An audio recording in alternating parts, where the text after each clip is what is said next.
One, we greatly value the understanding that Germany has shown with regard to India's fight against terrorism. Our parliamentary delegation that visited Germany in June after Operation Sindhu was also warmly received. Minister Wadipul has himself been explicit about our right to defend our people against terrorist attacks. दुनिया में बदलते समीकरणों के बीच जहां America और भारत के संबंधों में हाल ही में कुछ तनाव देखने को मिला है, वहीं यूरोप भारत को एक भरोसेमंद साझेदार के रूप में देख रहा है। खासकर जर्मनी को भरोसा है कि भारत, जो रूस का पारंपरिक मित्र है, यूक्रेन संघर्ष को समाप्त करने की दिशा में एक निर्णायक भूमिका निभा सकता है। दिल्ली की 2 दिवसीय यात्रा पर आए जर्मनी के विदेश मंत्री योहान वाडेफुल ने भारतीय विदेश मंत्री डॉक्टर एस जयशंकर के साथ साझा प्रेस कॉन्फ्रेंस में यही उम्मीद जताई। उन्होंने कहा कि भारत के रूस के साथ गहरे संबंध हैं और इनका उपयोग यूरोप में शांति के प्रयासों में किया जा सकता है।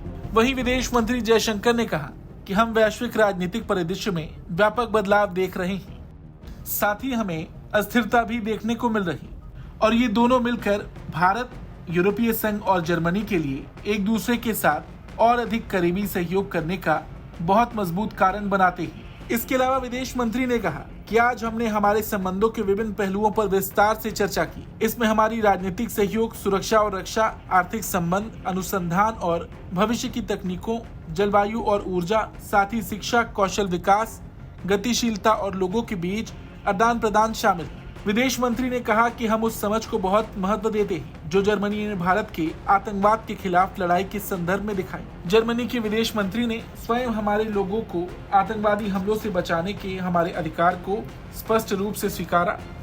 ऑपरेशन सिंदूर के बाद जून में जर्मनी की यात्रा पर गई हमारी संसदीय प्रतिनिधि मंडल को भी गर्मजोशी से स्वागत मिला। इस दौरान विदेश मंत्री जयशंकर ने यह भी बताया कि भारत और जर्मनी के बीच द्विपक्षीय व्यापार का आंकड़ा पिछले साल लगभग 50 अरब यूरो का था। इस दौरान विदेश मंत्री ने कहा कि हम अपने व्यापार को दोगुना करना चाहते हैं। भारत जर्मन सरकार के साथ काम करने के लिए बेहद उत्सुक है। During the day today, we've had detailed discussions on various aspects of our ties. This includes our political cooperation, security and defense, economic relations, research and future technologies, climate and energy, as well as education, skilling, mobility, and people-to-people exchanges. So let me share with you some key points which came out of today's discussion. One, we greatly value the understanding that Germany has shown with regard to India's fight against terrorism. Minister Wadipul has himself been explicit about our right to defend our people against terrorist attacks. Our parliamentary delegation that visited Germany in June after Operation Sindhu was also warmly received. Two, there's been an uptick in our defense and security cooperation. Germany participated in the Tarang Shakti air exercises last year and its ships made port calls to Goa. Today, we agreed that such participation should be continued, indeed even expanded. In the past, we have had significant export control difficulties in the defense and security domain. I would like to express my appreciation today for the smoothening of these processes and more expeditious clearances. We also spoke about greater industry collaboration between our two countries in this context. Three, our two-way trade last year was almost 50 billion euros. Minister Wadipul is on record. I saw one of his interviews where he said that he was very confident we will be doubling our trade. Let me assure him that India fully reciprocates that sentiment. It looks forward to working with the government, with the German government. And last year, I recall, we had a very successful conference in Delhi of APK, the German Industry Association.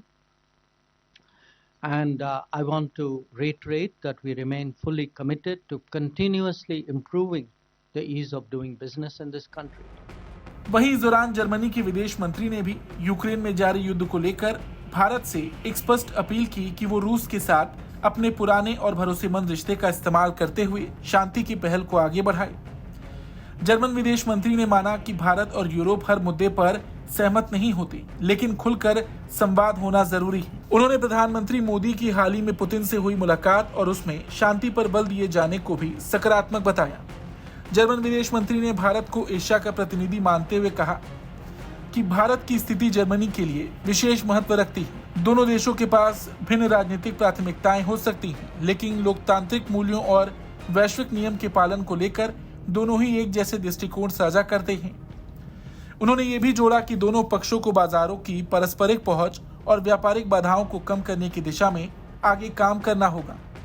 Germany की मंशा साफ है, वो रूस को बातचीत की मेज पर लाना चाहता है, लेकिन फिलहाल पुतिन की तरफ से सहयोग की कमी दिखाई देती है। जर्मनी का मानना है कि भारत जैसा संतुलित और प्रभावशाली देश जो अब भी रूस से संवाद बनाए रखे हुए है, वो इस युद्ध को रोक सकता है। और जहां अमेरिका के साथ मतभेद की खबरें हैं, वहीं यूरोप को भारत में उम्मीद की किरण दिखाई दे रही है। शायद यही समय है जब भारत कूटनीति के मोर्चे पर अपने बढ़ते प्रभाव को और मजबूती से स्थापित कर सकता है। इस खबर को लेकर आपका क्या कुछ कहना है, कमेंट करके जरूर बताएं। ब्यूरो रिपोर्ट, भारत तक।